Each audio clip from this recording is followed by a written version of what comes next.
ones that we take to the shows with us, and we are That's live. what I was wondering. It's one of the ones that we take to the shows with us. So actually, funny story, not funny story. Because of the way things have kind of moved around and done some things and all that, that's actually a king size mattress. Is it really? Yeah, with the thing over the top of it, because I bought a couple of the purple mattresses, and because back troubles, all that kind of fun stuff. So when I bought the king size purple mattress, we were deciding what are we going to do, and our kids have moved out, and so now I've put it in. I've moved my studio into one of the kids' bedrooms, and it just I put it up, and I'm like, that looks like that's about the right size. So, booyah! That's great. Anyhow, hey there, hi there, ho there out there in Spray Wash land. Ray will be with us here in just a minute. When there he is, and he's sneaking in the middle there. I'm going to move him back out the middle. There you go. Because we have a special guest with us this evening who is Everett Abrams. And if you don't know who Everett is, he is considered the Wizard of Wood. And he knows all about restoring wood and all that kind of fun stuff. Unlike me, I know how to destroy wood. So, it's been one of them things that has always, I don't want to say escaped me. I just didn't want to go after the wood stuff. We didn't have enough of it here. I'm sure that there is a lot more than I realized, or that kind of thing. I just didn't want to go after it. So one of those kind of things. So Everett, even though I'm sure most people know you, tell us a little bit about yourself. Hey, how do you start a little after 30 years of this stuff? There you go. Well, most people know me as the Wizard of Wood. It's a name that was given a long time ago. I tried to shake it, didn't shake it, so I embrace it now. So we tie it into the products as well. So we have two companies we basically run. One's a contracting company. It does restoration, deck building, most of it geared towards wood. I still tell everybody, and we put in our literature, that we're still the largest pressure washing company in South Jersey, which goes up all my competitors' ass, but I still do more pressure washing than they do. So that's just the name of the ball game, whether they like that part of it or not. So we still really stick to. Well, you know what? Jamie Schmidt actually tells people in my area, leave Everett alone. Don't worry about his customers because you're not getting them. Because they tie in, they get into our maintenance plan. We take care of the pressure washing the house, the siding, the concrete, the pavers, the stamped concrete, the deck, the whole thing. And that's it. And we hang on to them. They just wait for us to call. So go ahead and knock on the door because you're probably not getting it. And we don't go for those people looking for price anyway. So, and you mentioned that as whenever we were pre-gaming here, one of the things that, you said, hey, once you get those customers and they become yours, don't go after them because you're not going to get them anyway. Mm-hmm. And one of the things that I mentioned in our little pre-show was I've had multiple people tell me, Ray, the best thing that ever happened to pressure washing in Tallahassee, Florida was you selling your company because we were able to get some of the stuff that you frankly had on lockdown that because there was now a disturbance in the force, we were able to kind of slip in there and get that. So I think that's very accurate what you're saying, Everett. Once you get someone, once you make them a customer, they're yours. Good luck getting. They're yours to lose. That's for true. And if you're focused strictly on price, it's not what keeps your customers. I just had that same discussion with I'll say a competitor. Obviously, I don't have any competitors. And now that I've sold my business, that's even different. But same thing. I had the discussion where he was talking about, Cajun Soft Wash. He saw them doing a job he had bid on. And I said, honestly, you didn't have a shot at it anyhow. I'm not saying that to be arrogant, but I know the customer. I know the client. I know that it's a commercial job. And I know that Cajun Soft Wash was going to win that job regardless of what you did. So, and just like you said, Everett, there's nothing about the price that even affects that. Not at all. But you nailed it. It's up to us to lose the customer. And I Absolutely. believe that anytime the phone rings today, I believe I keep telling everybody that sales has been out the window for a while. It's trust. When people call you, they've already decided on you. It's up to you to lose the sale. They've already done the background check, the Google, checked you out, got reference, whatever the hell. It's up to you to lose the sale. And I think that's what we do. We lose customers, we lose sales because they're already there. So. As we said earlier, people, the the COVID thing back in 2020, I know you said your business exploded, during that time. Our residential exploded during 2020. COVID was an absolute blessing to many of us in the residential aspect of stuff, because, I mean, Everett, talk about, you're saying they're putting in decks like crazy, because you also, not only do you restore, but you're also building and constructing new decks. We saw people took a fervent interest in maintaining their properties because they weren't going into work. And for the first time, in quite a while, they were standing out doing Zoom meetings from their backyards and looking around going, this place looks like shit, Looks like crap, yeah.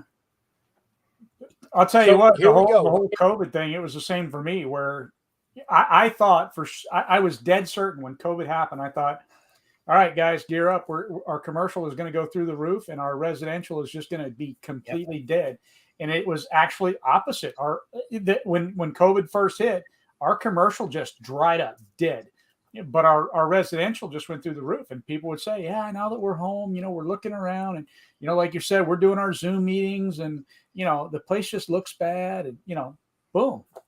Plus, the longer it went, the more they invested in that staycation. Mm-hmm. Mm-hmm. And the more they invested in the backyard, the more they've got. And I'm telling you, it's got legs. And because of all that, if you're selling, put it this way, if you went through that whole thing and you didn't sell maintenance and you didn't sell that next service, you missed out. Yeah. Because that was huge. And people are looking for contractors. They spend all this money on these pavers and these stamped concrete and these decks and everything outdoors. They want somebody they can rely on. And we took advantage of it. So we built a composite deck. We said, be careful of the pressure washers that are doing this, because if they're bleaching, they could void the warranty. But hey, by the way, guess what? We also offer pressure washing and soft washing services. And since we built a good deck for you, just give us a call and we'll take care of it for you. Yeah. And we call them. So absolutely. Maintenance. 100%. I mean, it's the gift that keeps on giving. And I don't mean to be, off color here, but there's the old joke about there was the old bull and the young bull that were sitting up on the hill, under the tree and looking around, and the farmer had just backed up a whole new herd of cows down there. And the young bull's looking at the guy and at the old bull and goes, hey, let's run down that hill and screw a cow right now, man. Let's just run down there and screw a cow. And the old bull said, no, son, let's walk down there and screw all of them.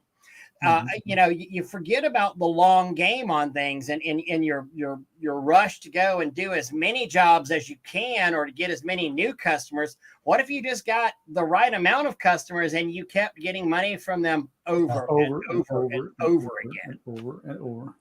That's one of the reasons, when I looked at, and we've talked about this dozens of times, and Everett, you're absolutely right. Selling the maintenance is what is going to help you keep and maintain customers forever and ever. Amen. And there are so many things that you can do along that maintenance line, even whether it's a roof cleaning, a house wash, a deck build, whatever it is, whatever your forte is. I mean, I don't care if it's house painting, if it's landscaping, if it's I don't know of anything that you could throw at me that I couldn't come up with some sort of a maintenance plan or maintenance program to help.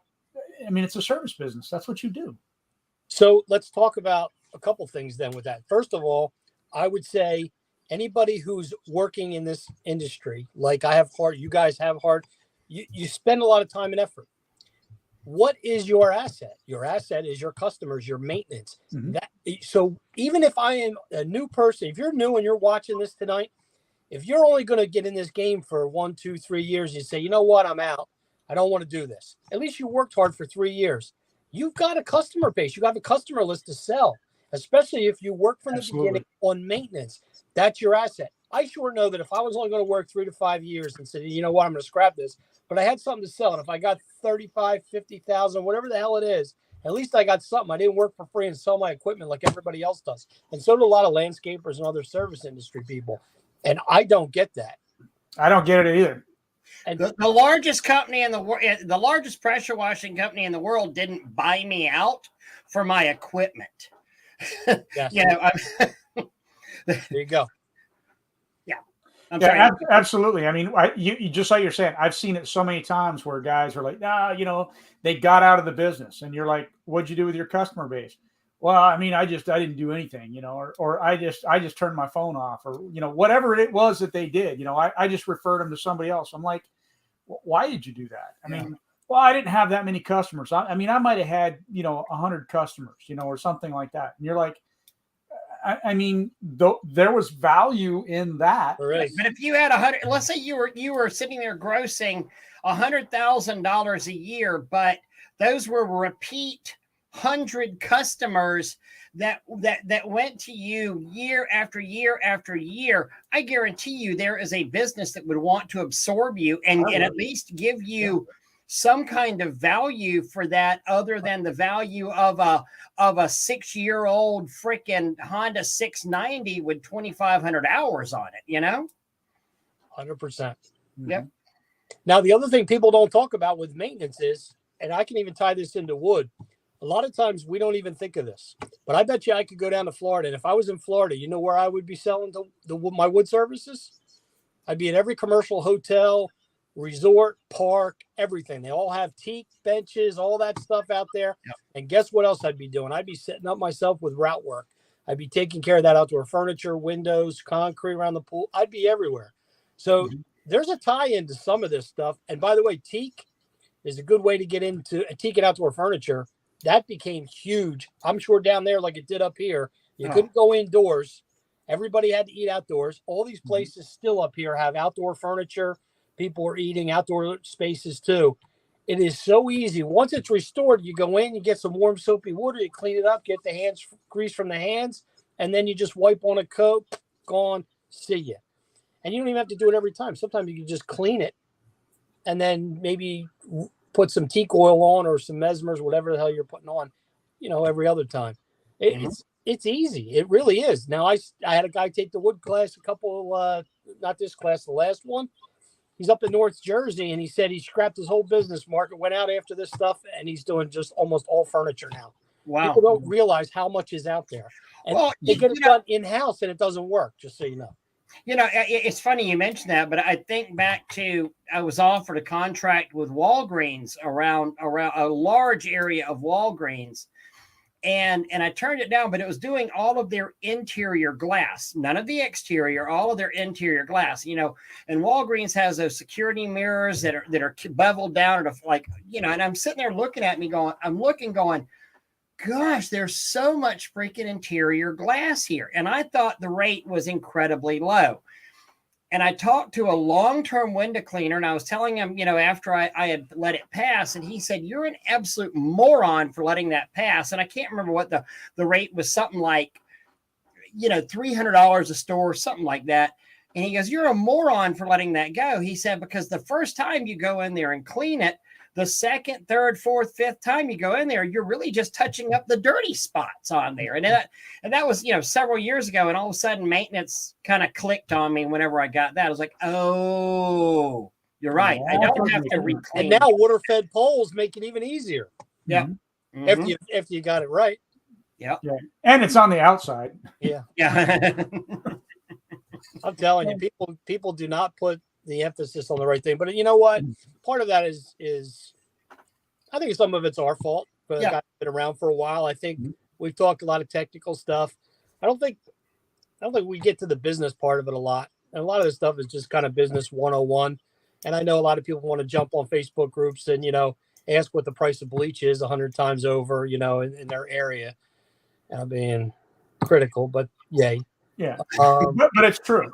It's absolutely true. We should be talking about things like building a business. Yeah. Get the automate stuff. I get all that stuff. Hey, whatever's a flash in the pan. But man, building a sustainable business and putting some other systems in place that work for different people, I think are really good. But some of it should be for the long term, and some of it is business 101. But. Well, and so, hold on, Doug, tagging on that, I think so many people go, well, and I'm making numbers up, but okay, this deck wash is $500, but this deck maintenance is only $150. I don't want only $150. I want that I want that 500 for the initial. I don't care about doing 150, but it's like, but wait a minute, the initial takes you 3 hours to do.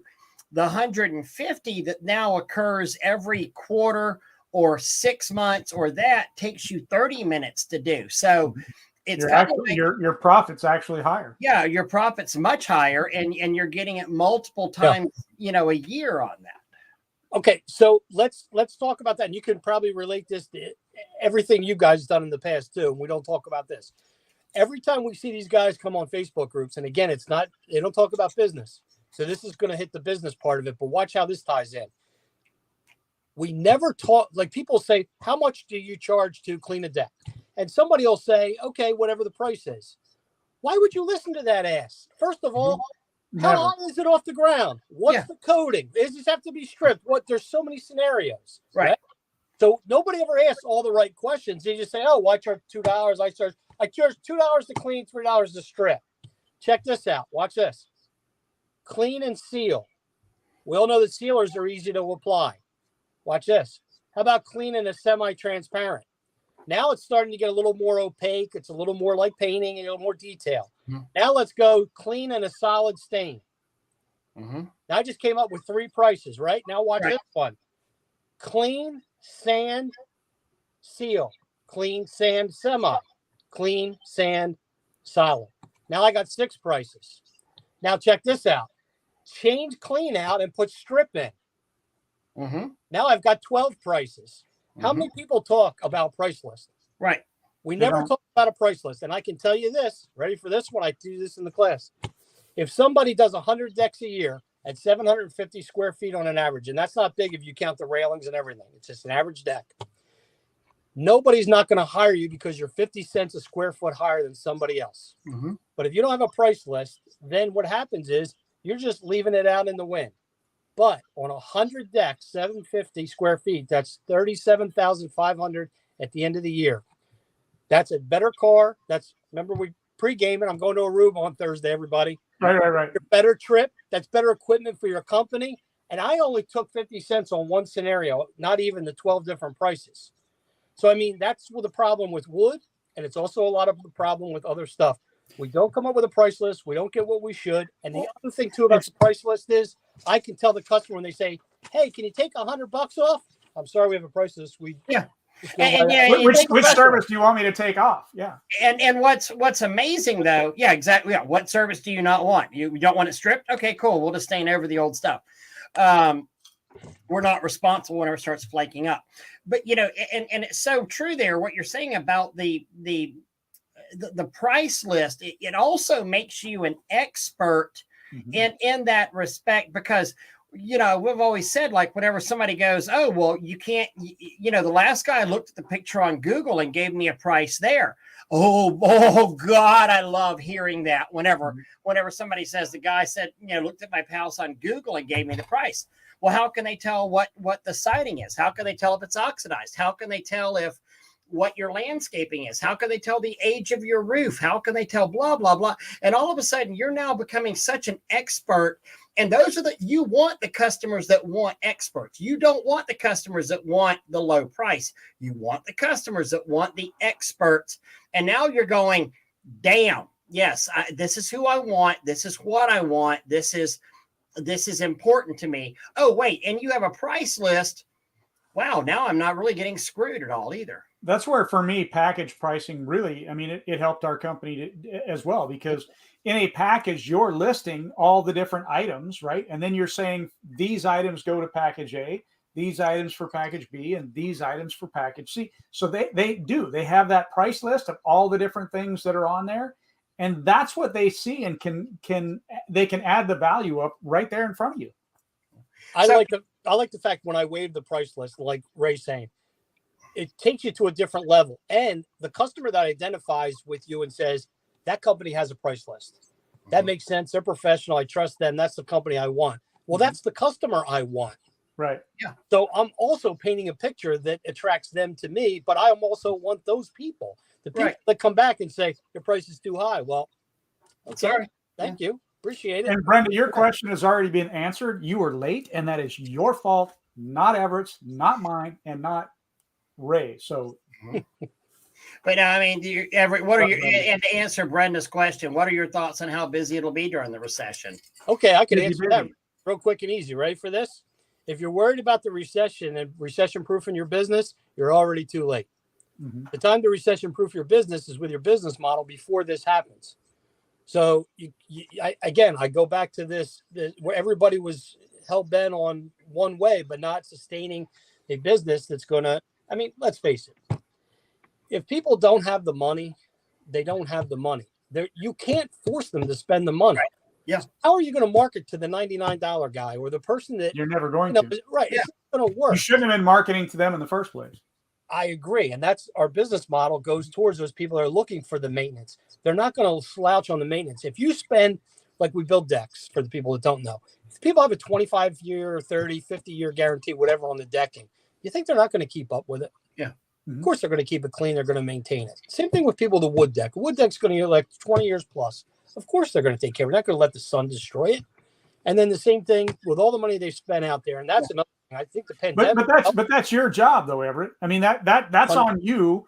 If you don't, so let's go back to it and say a 50-year warranty on a deck, right? You want that customer for those 50 years. So you want to say, hey, Everett, your 6-month cleaning is coming up. Just wanted to make sure you wanted to maintain your warranty. Here are the benefits. If you're not doing that to maintain your customer, it's not just about maintaining their site. It's about maintaining them as your customer, keeping up with them and all that. So that way you're bringing them back in and making sure that they stay your customer as well. 100%. Well, I'll tell you, this goes back to about 2010 or so. I had just started my company. Things were tight. Things were really rough.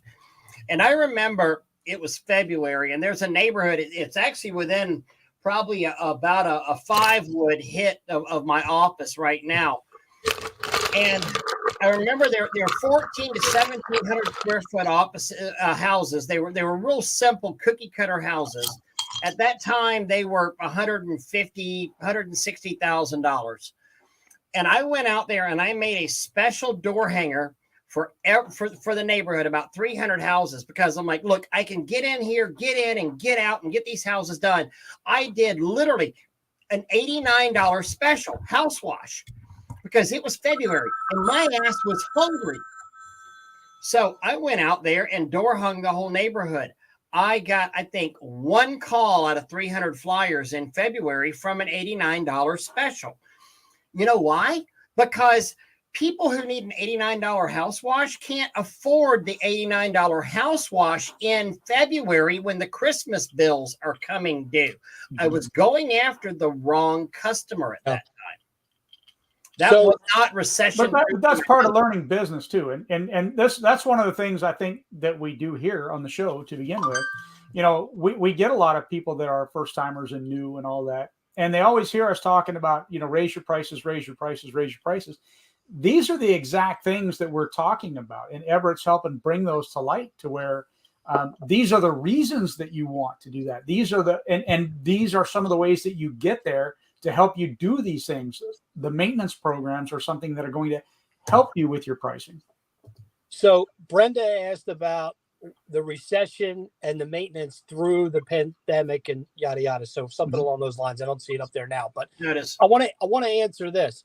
Back in 2009, when the shit hit the fan, literally, we all were kind of taken off guard and we were all living kind of high on the hog at the time. I know I was. I didn't care because money's coming in and going out, and I got kind of complacent myself. I wasn't really looking at what I'd been taught how to run my business. In the pandemic did everybody a favor because the fact that people spend so much money on the curb appeal and on the outdoor living space, that hashtag outdoor living space has become huge. Those people invested a lot of money. I just don't see them not spending the money to upkeep and maintain them. And they're the customers I want, the people that spend that money and want to maintain that staycation, that whatever the hell they call it in their backyard. Mm-hmm. And that's where too, I think a lot of people have missed out, and it's not too late to focus on it. It's not. You've got to remember that all these people are not only were they forced to stay at home, a lot of them are still staying at home. Yeah. It's not too late to get into that and start pushing down that path. Well, you know what, too? There's a void out there because over the last couple of years, what happened? We had the pandemic. We had a lot of union guys that jumped into the field and were doing side work and stuff because there wasn't a lot to do. Where are they now? The union guys are back to work. Mm-hmm. And the people that had to replace their job with a business are going. I've already hired a few of them in my company. Yeah. And they're good workers. They're good guys. They didn't have any. Everybody has to survive. So they go and they create a business for themselves. And now they're finding that, hey, things aren't just as rosy as they were before. That's actually a really good point, because all these guys that have gone out here and who have unfortunately fallen into, I'm starting a soft wash, pressure washing business. Don't whenever it comes time to hire in the next year, don't necessarily, because it used to be 8 years ago, 6 years ago, if you had, that would literally disqualify you for getting hired at Spray Wash if you had pressure washing experience. I don't want you. No, because I don't want you to come into my company and tell me how you used to do things. You've already failed once. I'm not doing it your way. But, it is interesting to sit here and think about, there's been so many guys that have lost their jobs or have gone and bought these ridiculously expensive $22,000, $30,000, $40,000 rigs with no, like you said, Everett, business experience on there. And it is inevitable. They're fighting a battle to the bottom. They'll pay $40,000 for a freaking gas roof pump, but they won't spend $100 on an education course to how to run a business, how to properly tape an outlet, how to properly clean a wooden deck. But those people will be coming on the market available as employees here one day soon. And I found out a lot of them, they have the characteristics I'm looking for, because even if they're not, like you said, it would have disqualified you years ago. I got people that will walk in and say, look, I tried it. It's not what I thought. Or, hey, running a business is not what I want to be. But you know what the characteristic they have? They didn't let the pandemic kick them in the ass. They didn't stay home and collect unemployment. They actually went and tried to get a business, do something, and make some money. That doesn't mean they weren't collecting unemployment too. But I'm just saying they did try to run a business. So they were a hustler. Yeah, that's the entrepreneurial thing, right? Hey, take the hustle. I got PPP. Everett, I sent you a friend request on Facebook, but you're tapped out at 5,000 friends. You got to get rid of one so you can have me as your newest questioner. Well, hold on. I'm going to tell you the one to get rid of. Ray already has me. Well, you know what's funny? Me and him were the first two with 5,000. Yeah. And I think everybody knew he did, but didn't know I did. I've had 5,000 forever. Yeah. So kill. Get rid of Henry. And you're right. Michael brings up a good point. Recession or not, people still need tax write-offs. I mean, my God, we can. It is a tax write-off doing your capital improvements, and I mean, God knows that's a important thing to do, and then the sheer maintenance of your house. I mean, gosh, do it. And again, goes back to the staycations, putting all this money into your backyard. Dear Lord, we see how much we've spent. We've tapped out, because of the rise in real estate values on here. And a lot of these people have not paid for it in cash. They've paid for it on HELOCs and second mortgages and stuff. But I want to go back to this one that Truth Seeker had said. It kills him, like how guys put things out in front of Walmart and then they complain about the cheap customers. That is absolutely true. You have to look at where you're marketing at. Are you marketing? What is your target audience? And is your target audience going to that Walmart that you're putting all your faith and signs in front of? I'll go further than that. Is your target market attracted to a yard sign? Because in my area, it's demographics. I know people, before they start posting, it's going to be in demographic areas too. Some it used to be really great. Some it may still be. You put that in my area, and people might get on a Facebook group and say, do you believe that company putting those shitty signs up, making our community look terrible? There's all kinds of stuff, and it has a negative connotation where it didn't before. Plus, we got townships up here. You're not even allowed to put them out. You get fined. Yeah, Mhm. absolutely. I think that it's that way in most areas where you're not supposed to put them out, but most people do, and most municipalities don't enforce that. If you would, some do, and they do it religiously, but others just don't. No, they don't. They don't. You know, and again, like I said, it's picking the customer you want to go after. If you're, you know, I see it all the time on Facebook now. You know, oh, these people are too cheap to pay $200 for a house wash, and then you know, it's like somebody calling me up and saying, "Hey, Ray, you know," and then you know, keeping me on the phone for 45 minutes. Well, how would you do this? How did you grow your business? Yeah, how much is that pressure washer? It's $3,800. Oh, that's too much. I can get it cheaper online. Thanks. Click. You know, seriously. I mean, it's like, okay, first off, you asked me advice. You know, you're talking to the one guy that actually owns a supply house that's run a really successful business, and you've asked that, but then you're the same guy that's going, I can get it cheaper on eBay, or I can get it cheaper on Amazon on there. So, okay, so let's take that and go back to business again. Business 101. I do this in class. Who's buying your bleach? Who's buying your wood stripper? Who's buying? And everybody goes, I am. Well, then you're not running your business right, because your customers should be paying for this shit. Yeah. They pay for vacation. If you work for a company, you go on vacation. And then I say, somebody, who pays for your vacation? Well, I do. Sometimes I can't afford to go on vacation. Your pricing's not right. Mm-hmm. It's pretty simple to me. I mean, yeah, if you can't afford to go on vacation, there's something wrong with your pricing. Yeah. Is anybody not hiring somebody even just to wash a house because you're paying 25 or 50 cents more a gallon for bleach? Nope. I have never paid for any chemical myself. My customers have paid for it, but I have never, ever. In fact, I love to tell the story, and those who watched for a long time have heard this before, but one of the things, and I had just gotten a big maintenance account that wound up being the second biggest maintenance account in the history of my company. And I was out BSing one night with one of their maintenance workers, and they had several, and they owned a hot washer, and you know, we got to be friends, and he was sitting there kind of looking at my trailer, and he's like, oh man, is that Purple Power?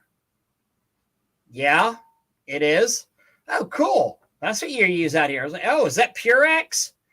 Yeah, it is. And oh, cool. You know, and he's like, man, I can get this stuff at Home Depot. I was like, yeah, you can. He's like, man, I wish the boss would let me go out there and pressure wash, because I'd love some shit to do around here at night, you know. And I'm sitting there going, okay, wow, because I've got consumer grade goods on my trailer that the maintenance just saw, and they own a hot washer, and this ambitious little SOB actually wants something to do. I am in potential of losing this account, because he could easily go into the boss and say, hey, let me wash the entrances of this. We've got the hot washer. I know where to get. I can get everything he uses at Home Depot. So this question here again from Brenda: do you lower your prices a bit during a recession, or do you keep your current price, or raise your price? I target mid to high end clients. Okay, so if you're not raising your prices 5 or 6 times a year right now, you probably are losing, because I go to places to buy supplies and materials that actually say we don't guarantee our online prices. Yeah. Mm-hmm. Because they don't know a lot of times, especially decking material that we deal with all the time. They don't know till the damn truck pulls in what's actually coming in and what the price is going to be. So they have to adjust the pricing. Prices, because of this, now supply chain issue is a different thing than the other things, recession, inflation, all the other stuff we're talking about. Materials, there's raw materials that these guys, Banjo Fittings, great example. Banjo Fittings just came to us and said, hey, we're going to have an increase. We don't know what it's going to be until they're actually made and delivered to you. Yep. Okay. You know, this is one of those things where we've talked about in the past, where your attitude and your belief in yourself and in your prices. I think this is where I think most people go wrong in pricing. And that is, if you're not confident in your own price, your customers are going to see that as well. And so for me, if I'm worried about raising my prices, then I'm not confident in where I'm at already anyhow.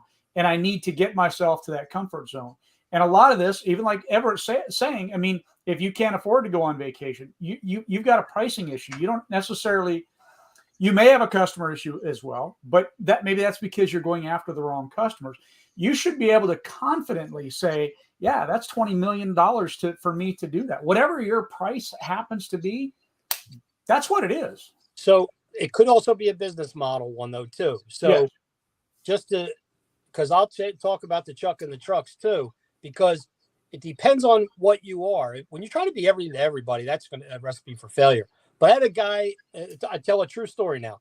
The guy from Long Island in the class a few years back, and his deal is it was $149 for 45 minutes, and he'll wash for 45 minutes. Okay, that's it. He allows 15 minutes for drive time on each job. They do 12 to 16 homes a day and whatever else, but 12 to 16 homes. If it gets to 45 and you still have a side to the house, he leaves, he goes to the next one. He doesn't do that. He doesn't call and reschedule another 45 minutes. And if they don't have 45 minutes, then tell them to bring out some outdoor furniture or something. And that's his model. $149, 45 minutes. And he sticks to it. But that's who he is. So his business model is more on, the cheaper pricing, the skim pricing. And he's the Walmart.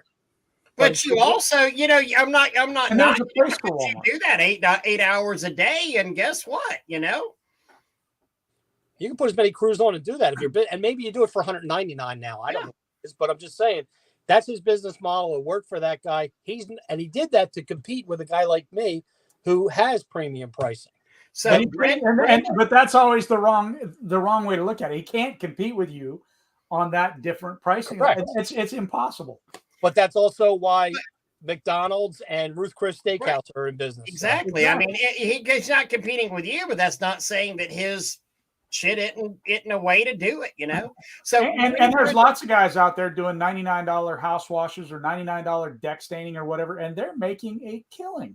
They're working way more than they need to, but at the same time, it is their business model. And if they're doing their business model correctly and they're being profitable, great. I mean, but that's not the business model I want. The cheap guys have a place in the market too. I used to always say the cheap guys are great because it was someplace I could take the customers I didn't want to. Hey, you ought to call this guy because I don't want you as a customer out there. And it's not saying they're not making money at it because, I mean, like I said, you do 8 hours a day at $150 an hour per crew. You're $1,200 right there if my math is correct or somewhere around there. Let's address this by Brenda though, because I have a feeling I know what you're going to say on there.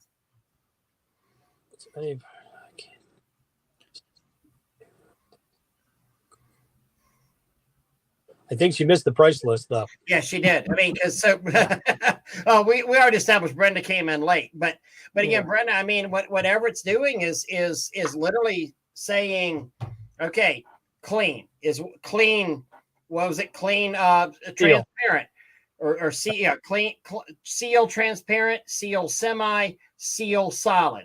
Then, but are you still doing that per square foot? I guess would be her question. I do it per square foot. So let's just say you made a price list and it was $2 a square foot to clean and seal.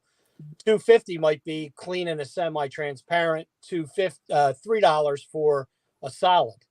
Then what happens? I add sand in that, and maybe I make that $2.50, $3, and $3.50. And then also, you're also going to be adding in if it's a 1-story deck, a 2-story deck, or a 3-story deck. So even though you have a square footage price, that's what I mentioned before was, does anybody ever ask when somebody asks about price, well, how high is the deck off the ground? Because if a deck is right on the ground, that's one thing. But even if it's 3 or 4 feet off the ground and you can't reach the top of the railing, you're still going up and down a ladder all the way around the deck, or you have to have an extension on your spray, your wand, whatever it is.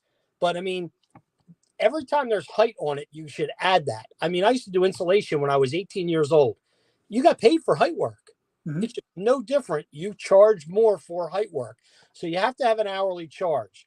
If you have decorative balusters, if you have, a koi pond and the Japanese maples and all the other stuff around, and a lot of nice landscaping you have to protect and be, real particular around. There's a lot of reason there for hourly charges. So even though you have a base square footage price, you have to look at each job. And unfortunately, this part comes with experience. You say, okay, this is going to take 4 extra man hours on this job or 6 extra man hours. And then you times that times your 150 or $200 or whatever the hell you're charging per hour. And then you don't lose money. I think the other thing too, though, is we have a bad philosophy when we look at some of the things that we do when we price. And this might rank, this will get a few comments going. But a lot of times we look at pricing and we're thinking we want to get the job. But every time we do that, where's the money coming out of our pockets? We're the last as a business owner to get paid. The company's the last one to get paid. I don't think we take that personally enough. And I'll actually tell my customers, ready for this? My customers will say, well, can you take a couple bucks off? How about $100? Or, is there any way you can come down on the price? And mind you, if this is a new customer asking me to do this, I don't understand this part. I build my company on maintenance. I don't repeat people. There's people that are helping me pay all my bills on a weekly, monthly, yearly basis. They keep coming back to me. If I was ever going to discount somebody, shouldn't I discount the people that have been paying my bills all along? Why am I going to discount this person? Just walk through the door $100? And I'll tell the customer that. I'll say, look, I really love to discount people. I mean, hey, who wouldn't take a discount? But if I give you $100 off this job, I got to go back to my office, go over 30 years of customers, and send them all a check for $100. I think we should discount the repeat customers, not the 100%. 100%. Absolutely. And I hope my mic wasn't on because I had to go use the restroom. So, but that's why I removed myself. I could hear y'all talking. And maybe one of the things where, if you're concerned about the masking and draping, you have a nebulous pricing part on that, masking, draping charged at, at cost or at current labor rates or something. So you can,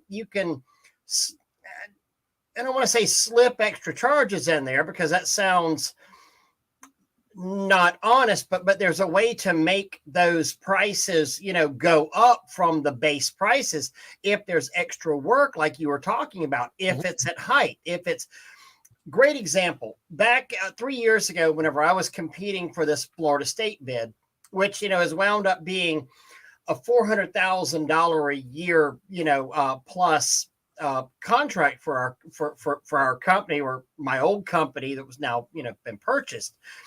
But to give an example on that, there was a large building that was washed. And I remember posting pictures in the Academy about 3 years ago. And somebody came on Spray Wash Academy going, God, I can't believe, I bid on that FSU contract.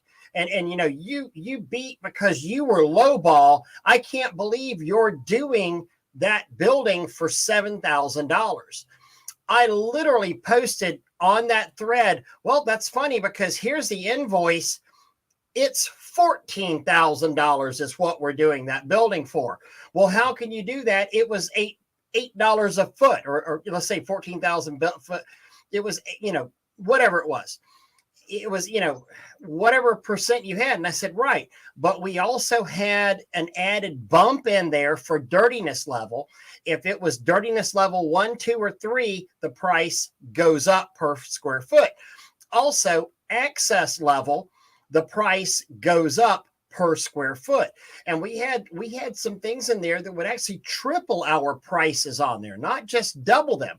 And he said, well, to me, if something's dirty, it's just dirty. That's why I priced it at what I did, Well, that's also why I'm pulling in $400,000 a year from that account now, and you are not, because there's stuff that I can wash for 10 cents a square foot whenever I'm sitting here on the ground and going, okay, yeah, that's great. Yeah. But then whenever I have to hire a $1,200 a day crane or lift on there, or need to turn up the bleach a little bit, but it's all ways of padding my fee that I'm getting for this by putting the add-ons on that property.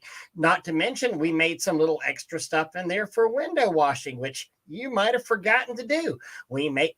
There's extras in there you can always work to a price list. So a little twist here, a little change in direction a little bit. Everett, what would you say is one of the best things you've done for your business to take your business to the next level and to grow to where you're at today? Well, that's interesting. So the name of my company was not Deck Restoration Plus when I first started. It was Jet Pressure Washing and Window Cleaning. Okay, so when I decided to do that, there was a reason I was doing that. I knew the restoration prices were higher than a lot of the pressure washing a house or whatever, or window cleaning. So what I wanted to do was kind of be able to do, you had alluded to in the pre-game or even when we were talking about packages a couple times. One of the things I wanted to be able to do was simply this. If I have say a $2,500 deck restoration job, and I could go up to somebody and say, okay, I'll do your house with the deck for $200. And they're like, holy, $200, that's great, I'll take it. But they didn't know that it was actually a $500 house, but I made the deck $2,800. I can hide it and think they got a discount for the couple $100 or a few $100 off the house, and I'm still charging the same thing for the whole thing. You can't do that. I can't hide decks in the home. So it was something I was struggling with the business model. So I changed the business model to be able to do that. And once I did, it was easier to do a lot of the other things we did too, including the deck building and some of the other prices. But we kind of look at that as a different service altogether. And that's even Eric and Lisa, they did the same thing. I don't want to say that they were struggling. I don't want to suggest that at all. But I think that they were having, I don't even know if problems in their business model is the correct way, but they were started off as A&E pressure washing or something to that nature. And then they rebranded and became Liberty Soft Wash. So it more defined who they were and what they did. And I think getting away from the word pressure washing was important. And just like you're saying, DRP, Deck Restorations Plus. So it's not deck repair. It's not deck cleaning. It's not deck soft. It's restoration. And that already commands a higher price. Yeah. Everybody knows, if you have to restore something, there's a cost to that is much higher than a repair or even building something brand new. Sometimes there's a premium price that comes with restoration. 100%. I want to bounce on a couple of first season charged by square foot. This season I'm charging by time. Thoughts on what's better? Time, 100%. Depending on what you're washing, depending on what you're doing, square footage is important, but for the actual washing part, to me, it was always a time issue. So going back to Rob, if he's doing pressure washing, I go with the same thing. If he's doing wood, though, one of the things you want to do, I think a lot of guys mess this up because they try to price by linear feet and all this other stuff. You need to convert everything to a square footage for two reasons. So you might as well do the price that way too. But the big thing is, if you're sealing, staining, or coating these jobs, there is a yield on every manufacturer's product that is by the square foot. Mm-hmm. You want to take the guesswork out and know about how much you should be putting on. So if you're supposed to be putting 10 gallons on a job, you better put 10 gallons if it's supposed to last for 2 years. Because if you put more than that, you're losing money. If you give guys, you're guessing, and you say, okay, guys, take these 3 pails, even though it's supposed to be taken, they're going to use the 15. Right. And then if you're short, then guess what? It's not going to hold up for 2 years because you didn't follow the manufacturer. You put it on thick enough, yeah. Right. So, when it comes to wood and coating, get your square footage, get a price, and it'll take the guesswork out. Another thing it'll do, it'll keep your stock down. You won't have leftover cans, all over the place because you'll have very minimal. If you have your square footage pricing set in place and you have the parameters that we've been talking about, right? Like even you had said, the dirtiness level goes up, it takes it up that next level. You can take that and say, I've got 10 square feet, it's 10 cents. You know what that is. Now, okay, if it's got lichens on it, it's 11 cents. If it's 3 stories, these are the things that these are the add-ons. These are the add-on dirtiness levels that we can boost our square footage by, because let's face it, if I want to do a roof price, Could you wash a roof for 15 cents a square and come out? Yeah, you could. Could you wash a fern roof for 15 cents a square foot and come out? No. I mean, Doug, you're from fern country too. Mhm. Could you? No. I mean, now all of a sudden we do an add-on for ferns up there. I mean, the same way with decks. Oh, absolutely. And even like you're saying with ferns, I mean, we have had a very strict structure on how We had a ferns very grow. specific fern policy. Yeah. I mean, and we, if we have to, we'll get up there with scissors and we'll trim them off, because we didn't want to pull the roots out. Then we're going to kill it. Then we're going to come back. I think we had a 3-step policy with ferns. I mean, and you got to charge accordingly for that. So Pro Wash is asking, can we start over, please? But hey, being how he's bringing it up, DRP Products has made me a ton of money over the last few years. Thanks, Everett. So for those of you that also don't know, Everett also sells products. Tell us a little bit about the products. Didn't even talk about that. Yeah, and I see Steve Sally on here too. Yeah, Steve, I wanted to give a shout out to Steve. I mean, I love Steve is one of my favorite people. I love him. Steve does a lot of he's PA soft wash. He does a lot of roofs and stuff. He uses our products, and really appreciate him too, and these guys. But we have our products. So about 20 some years ago, plus I was working with the Joint Coatings Committee, part of the Forest Products Lab, and the big thing was there's going to be no oils. Back in the time, give a shout out to Ready Seal. All of us were using Ready Seal as a contractor grade. There really was nothing else. And I'm thinking, okay, oils are going to go away, but I like the characteristics of it. It was easy to maintain. It lasted a couple of years and so forth. Now, no comment about the product today. I'm just talking about moving forward from there. I tried to come up with a product that was similar in a lot of the characteristics, but be it a water base. And I wanted to come up with something that would penetrate and go in the wood. I know people still say to this day, yeah, it's a water base. He's got a film former. It's not a film former. Anybody who's used it knows it's not. You got a lot of great guys using it. Send me pictures all the time. Then you get those comments that they had. It really goes in. It wears away in a couple of years. It starts to wear away, and you replenish it just like you do the contractor grade oils. It's really worked out well. And then on top of that, I really believe I do this all the time. 30 years I'm doing this. I don't want to be aggravated. I don't want to be frustrated. I want good products. I'm selfish. If it works for me first, then it works. Then I'll sell it to somebody. But if it's not working for me, I'm not going to use it. So we have 2 different strippers. We do a stripper for film forming coatings and penetrating coatings. We have restorers. We have all kinds of products that I think have gone to the next level in this market.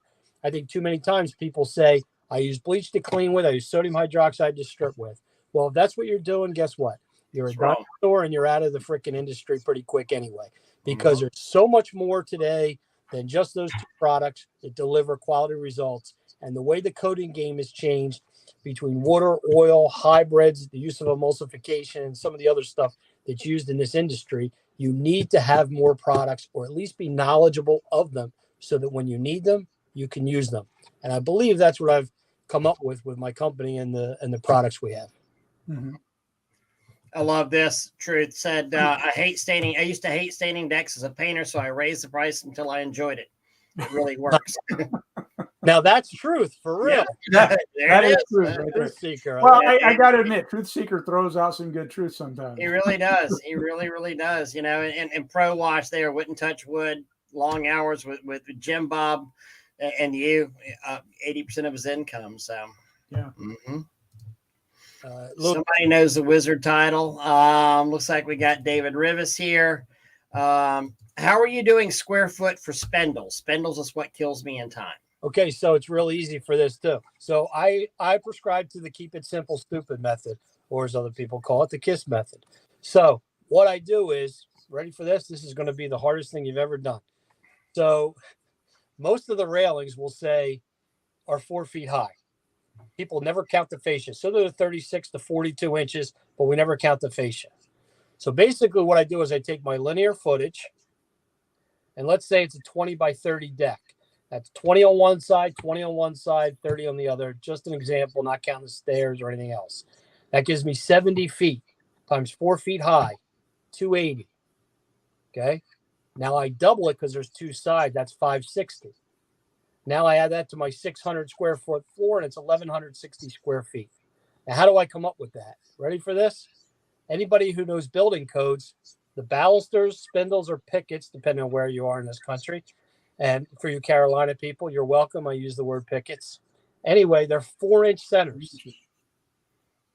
About how many inches on each side of a spindle? That's 1 inch on each side, or inch. So Yeah, it's a 1 inch. Yeah. Let's just treat it as a solid piece. Yeah. Pretty simple.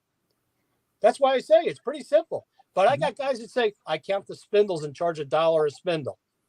Well, you're losing money at that point. You're losing money, wasting the time counting. Yeah, you're losing money counting it. Christmas. And if you do linear footage and you're doing a price, then you don't really get the square footage. But I got it better even for this, for the fences. Ready for this one? What's the typical size of a fence? What, 6 foot? 6 foot by 8. Yep. 48, right? How many Yeah. The other panels, the other side, if you do 2 sides, is 96. Yep. Didn't even count the post. Let's call it, keep it simple, stupid. 50 and 100. I got guys with their wheels going around the backyard. Me, I look at it and go, 32 panels. Okay, got my 3,200 square feet. Come up with a price. Yeah. Keep it simple. It's true. Everything's square footage. Mm-hmm. So Burke has a question here. I have an estimate due tomorrow. A school district that needs pressure washing in a 5-year contract. Not sure what they want to clean. It's about 8 school buildings. Want an hourly price versus a price it out per building, etc. How would you bid something like this? They want a superior to be looking at each project. Well, I mean, if you've got it, if you want a price per building, you need to be out there looking per building on there. And then also what's your operating, as far as an hourly price, what's your price to operate per hour, Burke? I mean, that's. And let's be clear on what they're actually probably asking here. Let me throw that probably out there. What they're probably asking for, they're not asking for 2 separate prices. They're asking for a price to clean those buildings, and then they're asking for an hourly price for anything that isn't included in whatever it is that you're bidding on. So you might say that I'm going to clean that building for $2,500, and then my hourly rate is $250 per hour, right? So that it helps them gauge on if they want extra work in the future, or they're trying to preset a defined rate so that they don't get any surprises later on. That's generally what that's about. It's not about, hey, give me a price if we do it by the hour, or a price on the building by itself. They're not looking for that same price against that one item. But if they are looking for an hourly price, I mean, we'll certainly give them that. But that's where, as we always talk about, why it's so important to know your numbers, to know what your business cost you to run, to know, I know that if I send a truck out there and I'm only making $95 an hour, I'm officially losing money because I've got one guy on that truck at $18 an hour. I've got a crew leader on that truck at $25 an hour. I know that bleach and gas are going to cost me $40 a day on there. I can't afford to operate it at $95 an hour on there. So I'm really going to want to be at $200 to $225 an hour on there. And I think that's a fair price, especially for a commercial or governmental entity like a school board. And that takes out the equation of using a change order because you've already got it in place in the original contract. That's true. Another thing a lot of contractors don't use is change orders. Yep. Yeah. And I want to go, and Brenda had a great comment here. Trying to agree with the guys restoring a teak deck, 740 foot for $5,000 because of the 3rd story, no access, rubber roofing underneath, no area to push cleaners off the side, and not down the sewer. Every one of those things that she mentioned added on to the difficulty of that. Yeah, awesome, Brenda. Right. You are incredible. Yep. And there's nothing wrong with bragging about that. Not at all. Not at all. Absolutely. Yep. Somebody just turned some magenta pigment a different color. Oh, Brenda's drinking tequila. Good for you, Brenda.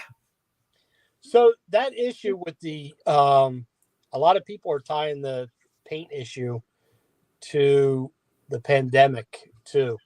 That was way before the pandemic started. They started trying to cut costs and buying those overseas pigments that were doing that. And the funny thing is, when I first heard about it, I remember having conversations before all the people involved today with like Bo or somebody. Yeah. But if you want to know what Sherwin-Williams is doing, you know who you ask? Not Sherwin-Williams. Benjamin Moore. Yeah, they know what Sherwin-Williams is doing. and vice versa. Mm-hmm. That's how you kind of get answers, because otherwise they're just going to tell you what they want to tell you. Mhm. Yeah. You know? Well, So- and quite frankly, they don't, depending on who you talk to, like going back to Sherwin-Williams, if you ask the local reps, you're going to get a different answer a lot of times, even amongst the reps, because I don't know that they're trained to deal with, or they're still of the mindset of this is how you do it, and they're not necessarily even following their own procedures anymore because they don't know them. When this started, and again, I'm going back probably 5 years at least. When you went on a Sherwin-Williams, and probably was still there 3 years ago, when you went on Sherwin-Williams website, you literally could see a place where it said, don't use bleach. And another spot where it said, use bleach in a test spot. Yeah. I mean, it just didn't make sense from the beginning. Yeah, I can pull up Sherwin-Williams for whenever. When did we write plant and property protection, Doug? That page on Sherwin-Williams, 2017 or so, 16. Yeah. And it's still, that same page is still up there where it says, hey, the way to wash Sherwin-Williams is bleach. And that was directly from the Sherwin-Williams site. Yeah, directly from them. Well, but on the other side of it, now when we look at it from manufacturer's side, whether it be Sherwin-Williams, the composite deck builders, all these things, a lot of the things, what they do, a lot of places where they get a lot of their information from is by literally coming into our Facebook groups. I know these contractors do not want to own it, but they talk a lot of shit, and they've heard a lot of people in this industry just by thinking, hey, I want to answer this question, even though I don't know what I'm talking about or whatever else. They talk out their ass, and it's pissed me off many times. Now I just got on a soapbox because I've talked to the manufacturers, and they tell me that they go in there and they see 100% bleach, 50-50, nuke it, flames. Oh, yeah. 50-50, spray everything at 50-50. That's what I do. Spray it at 50-50. Yeah, turn that dial up. Yeah, that's what you got to do. And then the worst part about it is they'll come out with a recommendation for household bleach. What do we use? We're not using household bleach, are we? 12.5. So they sit there and go, okay, well, if I'm going to guarantee this product for 25 or 30 years or 10 years on a paint or stain or whatever the hell it is, a solid stain, then that's what they're looking at. And then they adjust accordingly. Now, all of a sudden, instead of being able to use bleach responsibly, like a lot of us do, they're saying no bleach. And then we're screwed. Yeah. They go blanket. They blanket saying no bleach on there. Do you, Everett? Well, it benefits them to say that as well.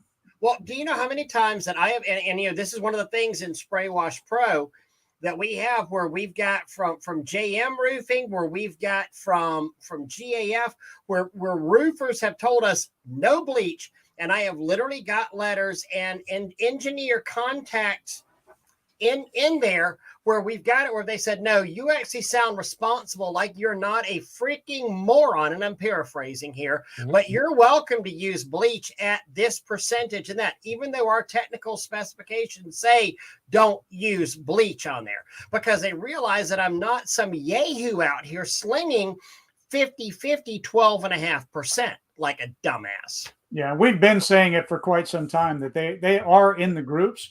And if you're posting the pictures, it's the same thing with, I mean, I'm going to say DOT and OSHA and everybody else. I'm sure they have reps in the groups, and if they're in your area, I mean, I'm sure that they're looking for you going, okay, yeah, that's one of them guys. Yeah. So I want to, by the way, I mentioned this. I did a little slow pitch about the stuff we had in Spray Wash Pro. Everett, there's also something else in Spray Wash Pro that we have, and I believe it ties in directly to you. What is that? It does. We have our wood restoration course in Spray Wash Pro, and it was designed, and I believe it's the best education that's out there online. We constantly also keep that up. If there's new species, new something, we've kept it up over the years, and you have the latest and greatest of the class, and it's for. People want to use it for employees, for the business, whatever. There's a lot of information in there, and it will definitely take you to the next level. And I've noticed one thing over the last few years, more people are doing online courses than they are the hands-on and coming to the classes. And, it could have been pandemic and other things too. Right, absolutely.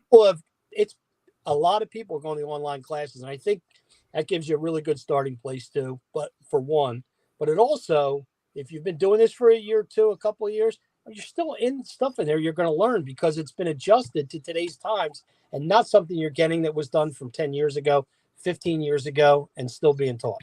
Well, do you know And that's how? important. But do you know how impressive it is to literally look at a customer and say, I took a course from DRP. I took a course from Spray Wash Pro. Do you know how few contractors will ever mention that they took a class or a course from anywhere? That they're certified in something or that they've done something. Yeah. Ready for this? Chris Collins and Shelby Collins down in Georgia. You guys may have heard of them. They do quite a bit.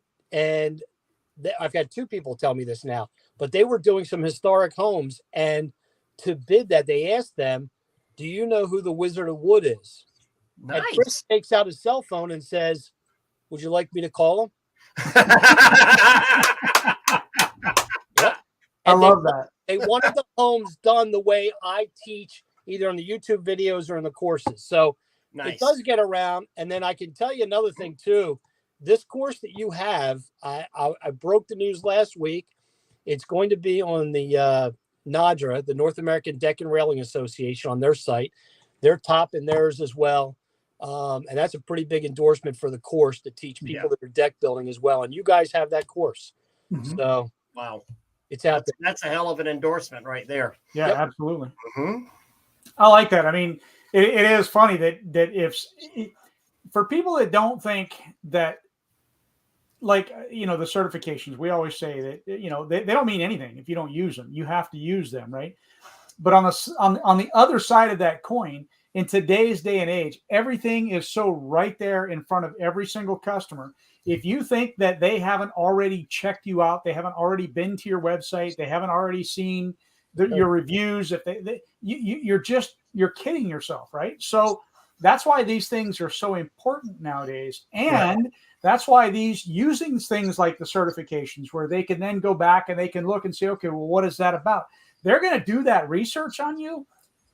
The ones that aren't doing that research are the customers, again, that I don't necessarily want anyhow. I want the person that wants a good quality job and they're willing to pay for it. But what David's saying here, the problem with Florida and everywhere else, everyone and they knows how to clean roofs. They splash and dash and leave the customer with the aftermath. 100%. And that's the best customer to ever have, is some guy whose landscape was absolutely freaking nuked from the dodo that they did before. This is why I'm an expert witness in two separate trials right now, because the man went online and said, wow, this guy Ray Burke, he's written a course about the standard of care in pressure washing. I need to talk to him. And there is actually a standard of care that people should be doing out there. Mm-hmm. These are insurance companies suing each other. This isn't like some homeowner going, oh, I'm going to sue the pressure washer. No, these are houses. And in one case, a row of townhouses that were burnt down, actually kind of close to your area, Everett. And there's going to be some hundreds and hundreds of thousands of dollars in damages out there. And they're pinning it back on the pressure washing company's insurance. I've had to testify before, and I can tell you one with insurance companies. It was a house that was damaged. Sky roofs, over pressure washing, water entered the interior, stained the inside logs, and they took estimates. One was like $280, one was like $340, the other one was $520. They had to take all the furniture out, put them in pods. Then they had to put the people up in hotels. $520,000. Guess which one the claim they went with? They went with the highest one. Oh yeah. So yeah. And you don't have any say so in that. The homeowner has the right to choose whichever repair company they want, as long as it's within reason. They can't be, way out there. But for the most part, they can choose whomever they want. Yep. Mm-hmm. That's just the way it is. Steve, education is priceless. The level of comfort I enjoy when I can pick up the phone and talk to Everett and his competent guys on speed dial. After you do wood restoration for a while, you will have even more specific questions and the need for guidance and education. Thank you, Steve. Absolutely. Yeah, Steve's such a great guy. I think that's important, though, and I think that's what's lacking with some of the larger companies is they've kind of forgotten about the support. because support is huge. And when does somebody need support? When they're on the job. Yeah. And you have people that can actually do that when they're on the job, correct? Correct. So if they don't get a hold of me, they can get a hold of the guy, somebody. They're going to get it. Knows what they're doing. Yeah. So not a guy that started his business 2 years ago and is writing books. I just right. And oddly specific, Doug. Oddly specific.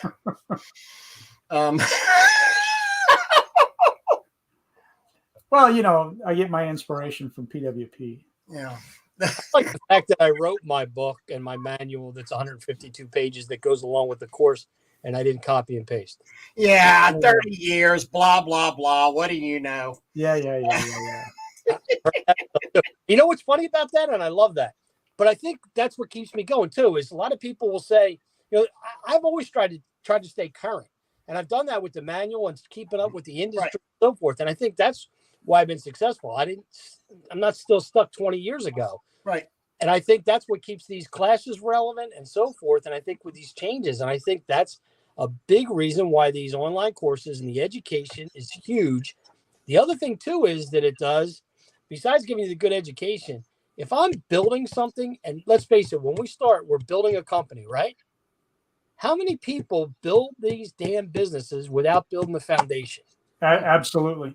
And God had something to say about that, about the whole shifting sands and the solid rock, you know? Yeah, absolutely. If you don't put, and we talk about that so continuously about the foundation of your business, and you have to build it as a solid foundation. Otherwise, everything eventually it will crumble. Not to toot our own horns. That's why plant and property protection keeps getting added to, you know, every 6 months or so. It's like, oh wow, there's new stuff we need to put in here because it'll never be finished because things are changing. It's always changing. That's one of the things. I mean, we can talk about this forever, but when you look at it, and look, we're all old codgers, right? And a lot of times the old codgers will sit there and say, I've been doing this for 30 years and you're not changing me and telling me different. You know, but that's the whole point of it, right? I don't care that I don't care how long you've been at it. You have to understand that things change. 30 years ago, I had a beeper. I didn't have a cell phone. Things change. 30 years ago, I couldn't pick up my phone and scroll through pictures and, you know, all that kind of stuff. I didn't have Facebook, right? Things change. And even in the wash industry, things are changing and there's new advancements, there's new stains, there's new things that react with bleach. I mean, all these different things. And it doesn't matter how old you are, you need to adapt and change with the times. And let me give a caveat to that too. But also things change for the worse. Also, I just want to point this out. You know, about 5 years ago, everybody now that says the gas roof pumps are the shit. You know, that's, oh God, gas roof pumps. That's the thing. You know, 5 years ago, they were all but dead and gone. Gas roof pumps were dead. And then all of a sudden, some guy gets on there and he gets a Facebook group with a bunch of people on there. And he starts talking about, hey, look how fast I can wash this house. I'm here in 15 minutes. Oh my God, look at here. That was $150 in 15 minutes. And now all of a sudden we've had the resurgence of gas roof pumps up there, where most of the old school washers knew that gas roof pumps were absolute crap. Some guys love them. By all means, if you do, I don't mean offense by this, but there's so many new guys that don't understand. If you're an old guy and you have a gas roof pump, you also know you've got a freaking backup gas roof pump, or a backup head at least, or several repair kits on there, because you know they're going to crap out on you. Yeah. You know, it's really, I think what it comes down to is there should be a mutual respect between the younger guys in the industry and the older ones, because we can both learn from each other. I love the perspective I get from new people. I've learned things in an interview with somebody who hasn't even worked for me or started working for me yet, just from a different perspective. So I always appreciate that. But I think the give and take, discounting people because of being older or younger, I think is not the right way. 100%. I mean, the younger guys understand technology better than I ever will. And I still remember one of the groups, and I got famously kicked out of that group because they were going, yeah, man, we're young, we're cool. We don't want these old guys in here telling us how to do stuff. Yeah. I'm like, well, you're a bunch of freaking idiots if you don't actually want guys with experience in there telling you how to do stuff. Now, granted, probably every one of the people in that group knows more about the interweb than I ever will, but I guarantee you I know more about bleach than 99.99999% of them do. I love Steve. Steve, yes, Yeah. solar booster pump. Do it. There you go. Well, so look, I mean, we all love Steve, but let's come out with the reality about Steve too. And Steve is also the one that invented the hamster wheel booster. So, you know, we got at least he's moving towards solar now, right? That's great. That is great. I love Steve. Oh, man. You know what's funny too? We talk about things being different and so forth. You know what? Talking about old guys, young guys, things coming around, cyclical things. I think some of you said things don't always change for the better. An interesting thing I have found out between everybody automating everything, we've lost the personal touch. God, 100% Everett. And people, our customers actually crave that. I mean, people are, Yes. oh my God, you're going to come out and talk to me? Well, yeah. Everybody gives me bids online. Everybody You does pick this. up the phone and talk. Actually, they hear a voice. They're like, oh my God, somebody picked up the phone. It's you. Yeah. You're already different than your competitors. Absolutely. 100%. Crazy. We have lost. I have a very, very, very good friend of mine, and he's a mentor of mine, and I'm a mentor of his, I guess, maybe I'm, but I remember about 3 years ago, maybe 3 years ago, he called me and he said, man, I am stuck in a rut and I'm having a problem right now. And he was promoting a certain software at that point. A software that did a lot of your follow-ups for you, that responsibly did a lot of follow-ups every time you did a bid. And I said, people may have picked up on that or not. And I said, Fred, can I tell you what I see from your online persona and what I know about you and you talking about this bid this software that talks about responsible bids and then bids them out for you. You're letting the computer do your work. You are being a slave to technology on here, and you're not actually picking up the phone like your very personable self would typically do in years past. And you're letting this software go and do that for you. And sure enough, about 2 months later, we were talking. He's like, I'm back. And you were right. You know, and while I'm not going to discount this software that I was using, I was relying too much on technology doing this because I thought that this new software was latest and greatest. And I was letting it essentially bug people every day going, hey, you haven't chosen our bid yet. Hey, are you still wanting software? Are you still wanting soft washing? Are you still wanting your roof cleaned? Sending out emails. Hey, remember to check on your bid here, instead of the personal touch of, hey, this is Fred with Fred's window cleaning. Did you check out that bid that I sent you yet? Well, I'm going to go a slightly different direction. We're three old codgers, and I think we all believe the same thing. Customer service is key. Picking up the phone, answering the phone, going out and actually doing those bids.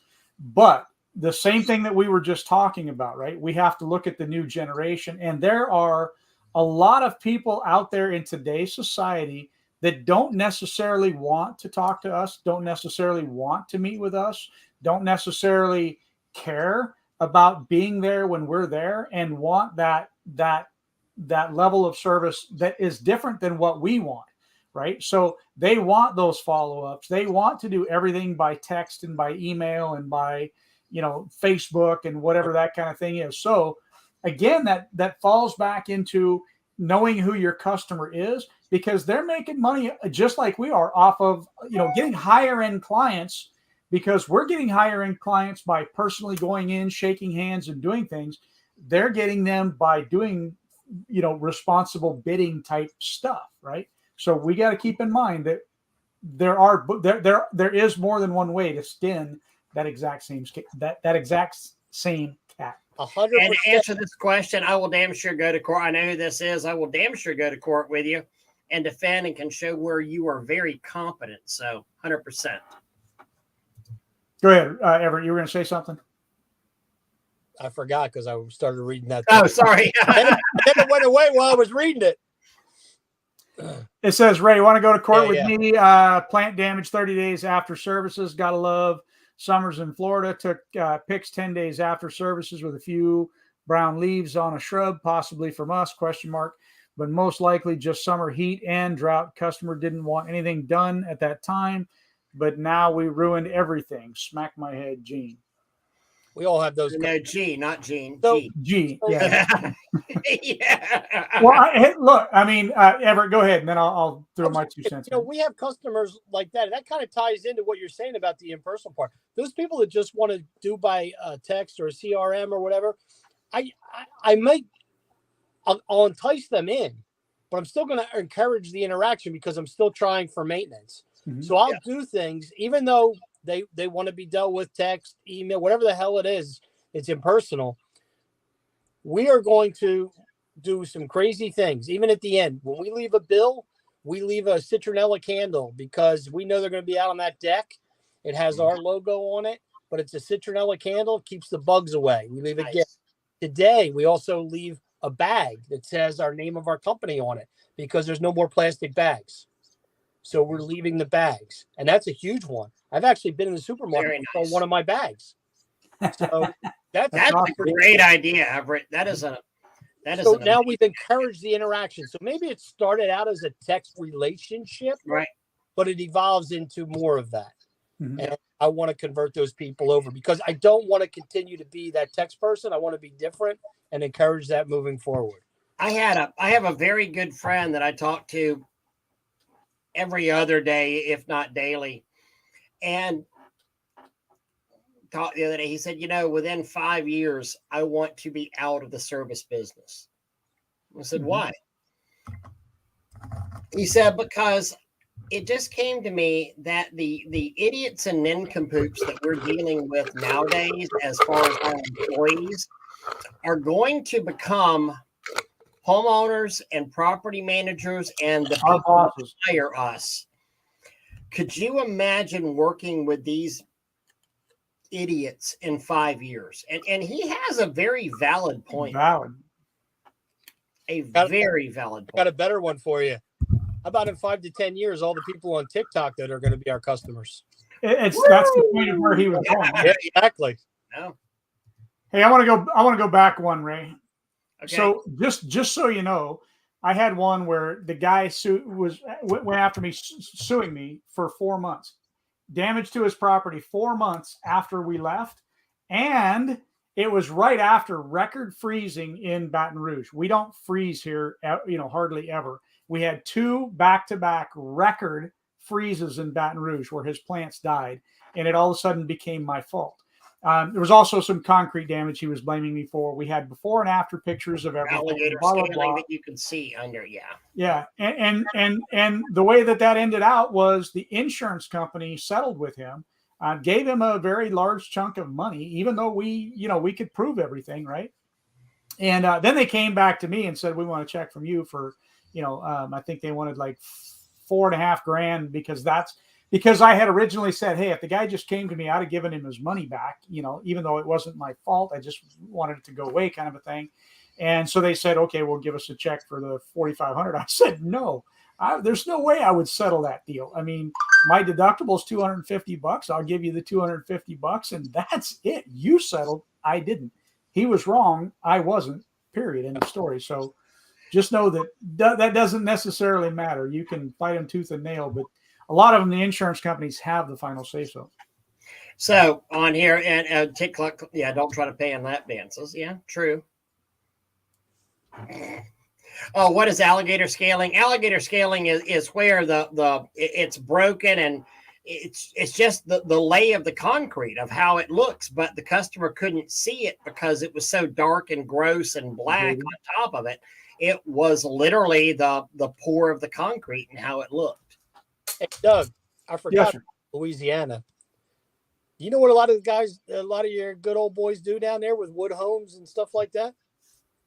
What they restore the wood with? probably sodium hydroxide.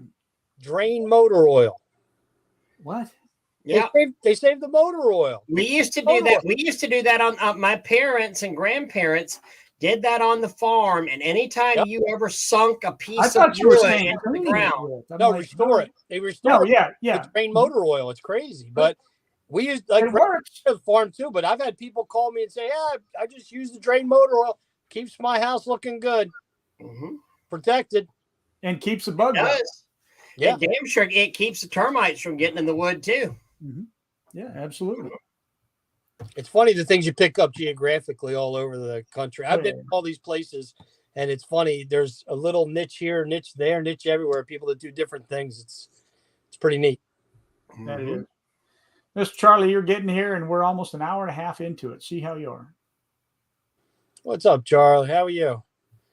Charlie, I like Mr. Charles. Charlie, I hear you're going to be speaking. Congratulations. Yep. Absolutely. Charlie and his wife will bring a wealth of knowledge. And God, if you have never met Charlie, his wife, and his family, his two beautiful children, I mean, those kids stick their hands out and shake your hand. And oh my God, they're just amazing, you know?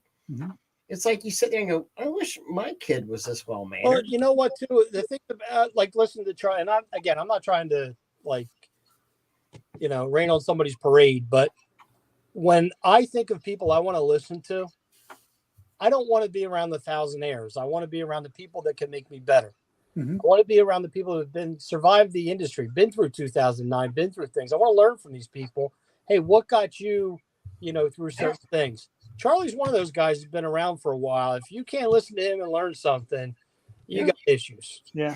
And a lot of people don't realize, I mean, Charlie uses virtual assistants. Charlie actually goes offshore for some of his virtual assistants, people that speak absolutely perfect, English out there. He and his wife are working. They're schooling their kids, and they've got offices that may not be in America.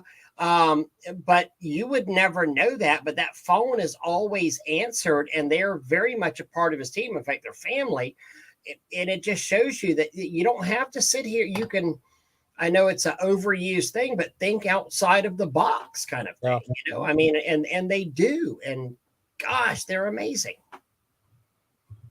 When I was younger, I played basketball, and I always wanted to play on a court with the better guys, the older guys. I love, 5 on, 5 off. You win, you keep playing, that kind of thing.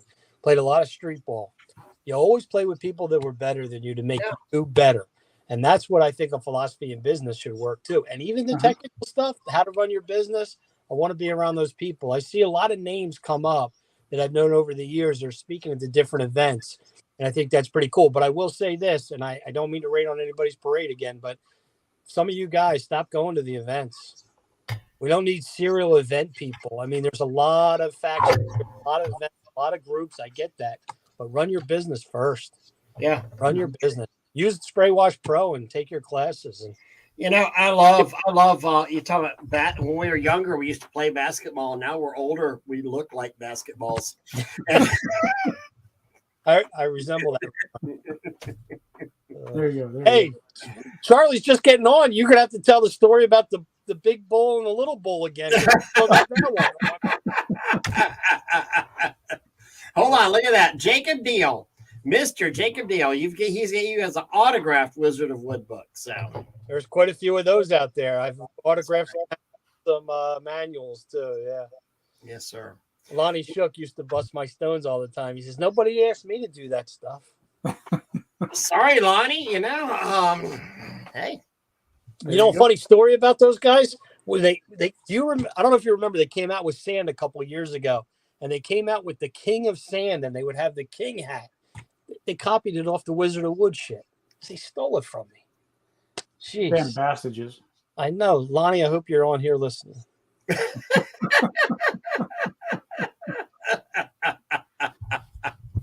I actually haven't seen Lonnie in a minute, but Well, they split off the Trident. Oh, okay. Was that the? Oh, that was yes. Trident. Yeah. I can't keep up. There's so much changeover, and we're deco guys at PWS. So People selling their businesses and all kinds of stuff. I love with Mark Tuliano and I've taught with both these guys, and I'll be teaching in Georgia with Mark again coming up in L&H. So Mark and Lonnie are two of the best guys. I know they're both doing the kinds that I have ever taught or traveled with doing these things. Two great guys. Mm-hmm. Mike's here, Mike Kilgore. So now Mike is the SEK. No, Trident. Mike is Trident. Absolutely. Mike's actually an amazing person who got trained together and amazing guy. We just don't carry his product at Power Wash store. There's another guy who's been around a while too. And a little bit. You know, learn something from it. There's so much you can learn from Mike. If you can't learn from Mike on sealing, you're not willing to learn. So, yeah. I mean, Mike's gone through several different products. He's been through several different, I would actually say that Mike, has a very good knowledge base. He's changed his business. He's changed his sealing products to, obviously, he's found different things in the market that's worked better, and he's always been willing to adapt. And changing it's a fantastic name. It goes right along with what we were saying about where you have to adapt and change with the times, and that's what he's. But that's also makes him an expert in what he does. Exactly, because he's seen a lot of it and been through those wars and those changes, and that makes a big difference. Really does. It does. Stuff change, and like we talked earlier, stuff changes in this industry. There's another person like chiming in on Mike. Mike's another one of his mentors. I'm in heaven. Some of my favorite guys in one place. That's it. Mm-hmm. Absolutely. And the one thing I like about virtually everybody we're talking about here is that everybody is willing to help and give back. And that to me is such a key important factor that it's not just about selling product. Everett, as a matter of fact, let me just throw Everett under the bus here, is that he hasn't been pitching his product at all on here. We've been the ones that have said, hey, he's got a class, hey, he's got products and all that, because he's willing to give back and do. If you're if you're looking at wood cleaning, or you're looking at getting into the wood space, or if you're already in that space, I definitely encourage you to try, Everett's products. And, again, it all boils down to what we do in our business is customer service. And he is absolutely proving that customer service is key to him. And that in and of itself, if I'm looking at two of the exact same products, I'm willing to pay a little bit more for one product than I am for another. Again, if it's the exact same product, based on who it is I'm buying from. And he has good product. I think when it comes to stuff like this that I do, and I see the comments, the people that post the stuff for me, I don't need to. Yeah, you don't need to say anything. And I've been around long enough. I think I've touched a lot of people over a lot of years. Okay, Joe Biden. It's been a lot of fun. It's been a lot of fun. And I'm sure those people are telling other people. Yes, they are. Yeah. Everett touched me. I get it. I get it. I smelled your hair too. I get it in the manager all the time. Hey, this guy said to check in with you about this. So I mean, and I'll give a pitch out to Mike with Trident. I guarantee you, if you were using Trident Sealer right now, and you needed to get hold of Mike, you could get hold of Mike or somebody from his organization and say, "Hey, I got a question about this." I mean, if somebody was using, DRP stuff, they could get hold of you or somebody from your organization. If somebody was buying, something from me and said, "Ray, I got a question," they may have to leave me a message, and I'll eventually get back to them because it's only me sitting here. But yeah, you will get back on there, versus, hey, I saw one recently, somebody selling a rig that they just all of a sudden changed their mind. And the guys, supposedly backed up with 6 months of back orders, but no, we won't refund your money. You're going to have to find another buyer and take a $3,000-$4,000 loss on this skid that you bought from us.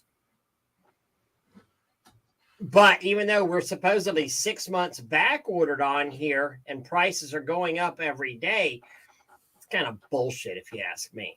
Yeah. Everything is. No matter.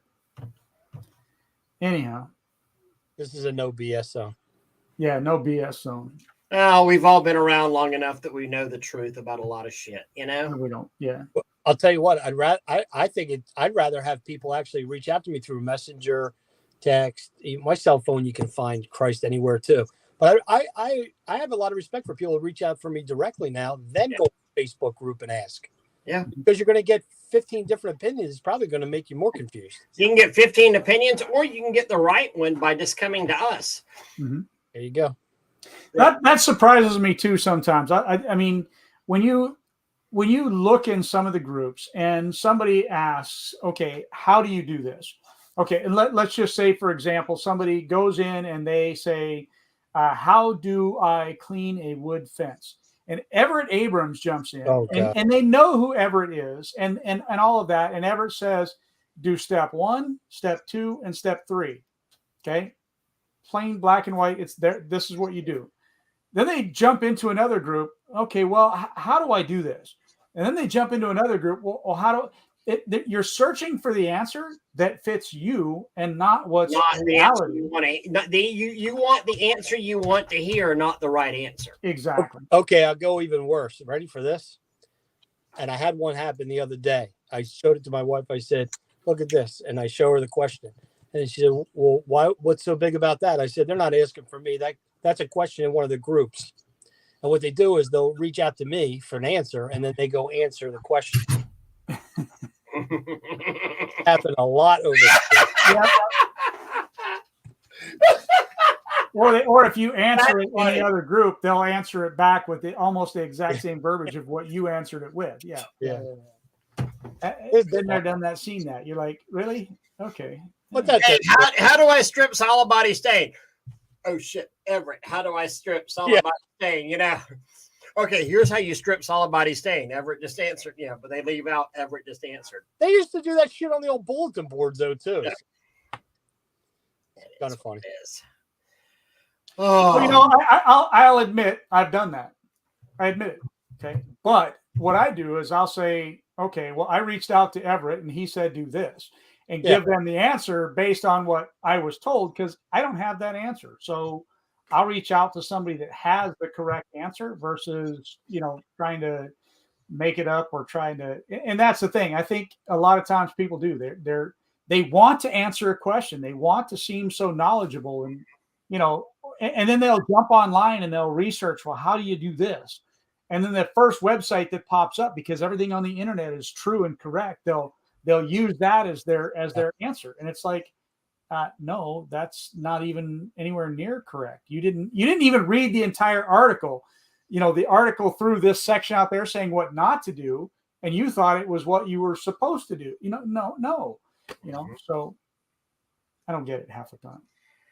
All right, guys, we're about $1:40 into this show. We got to end it. I could literally sit here and talk to Everett. Everett was one of the first interviews we ever did with Spray Wash Pro. In fact, whenever you and I were talking about Spray Wash Pro, I was like, well, we got to have Everett on there. He was like, on the list of 5 that we started with.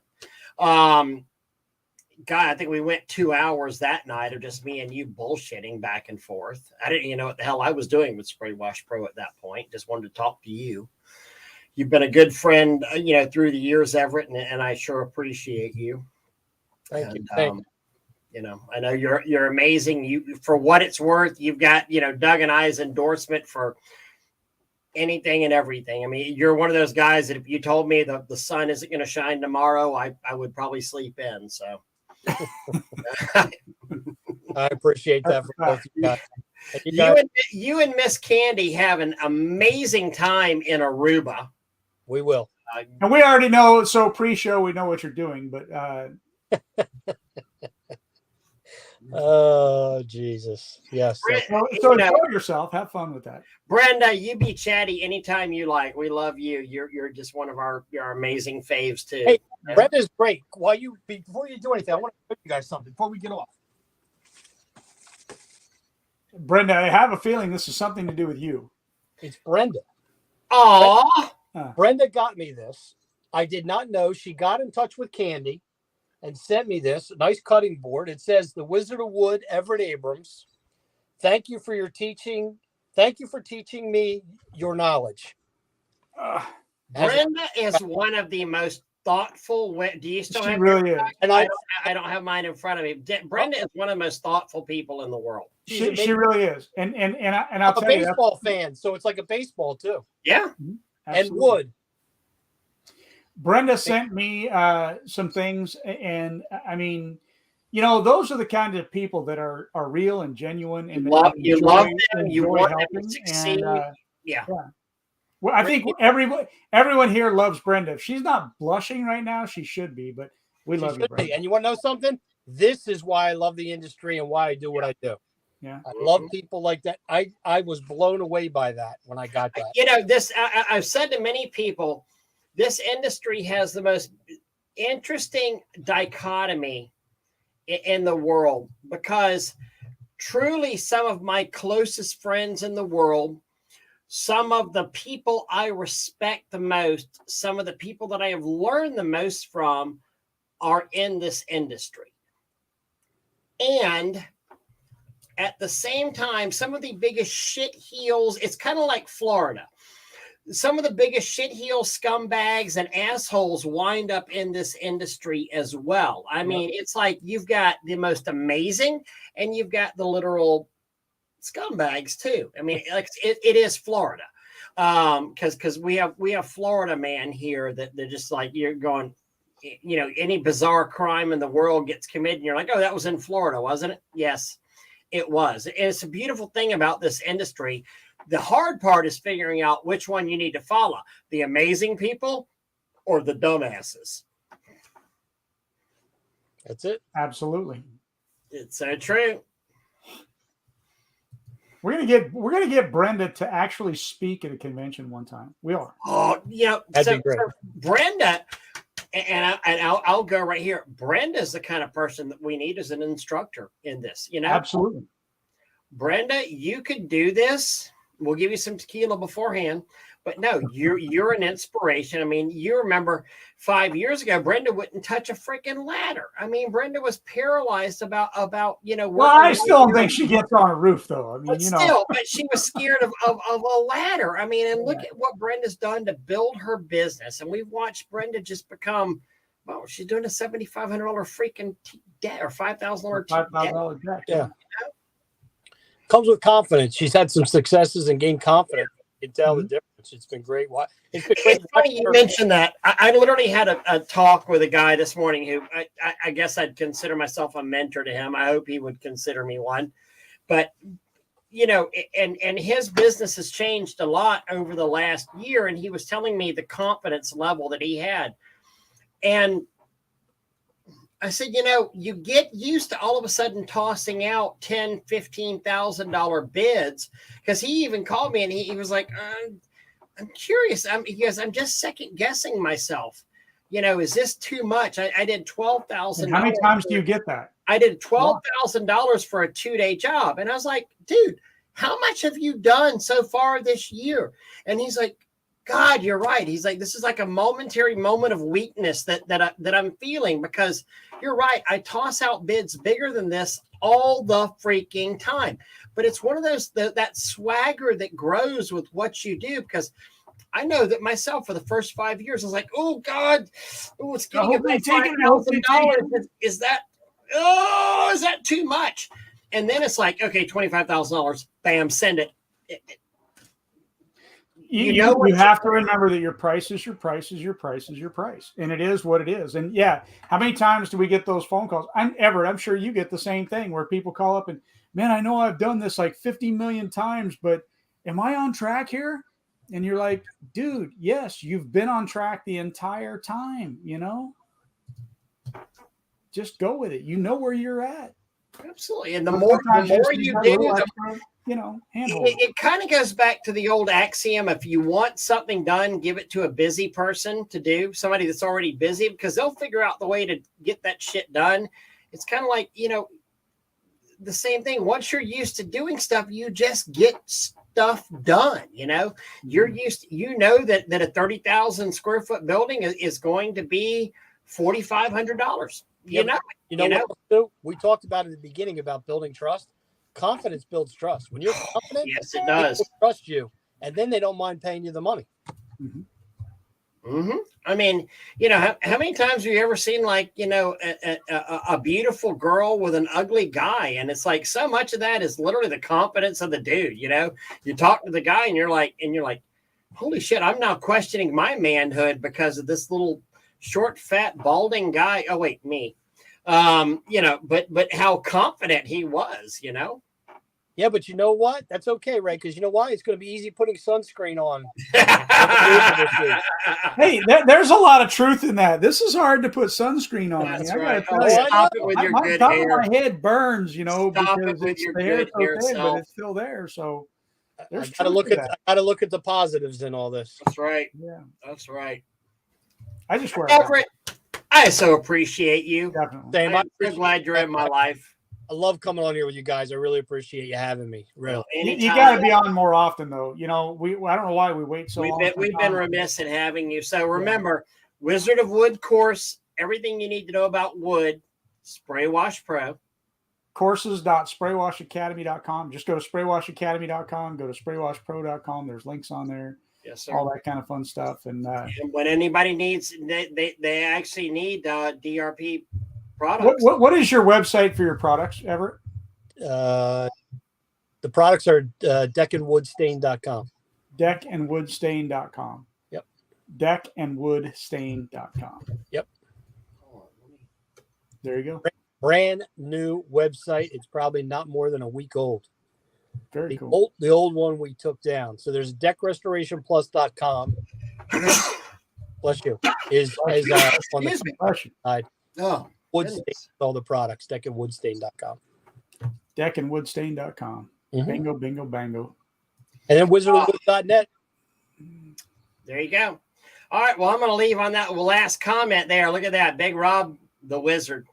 There you Guys, go. thank y'all so much, Everett. Hang around. We appreciate you very much. Thank y'all for Thank y'all for listening. watching. Thank you.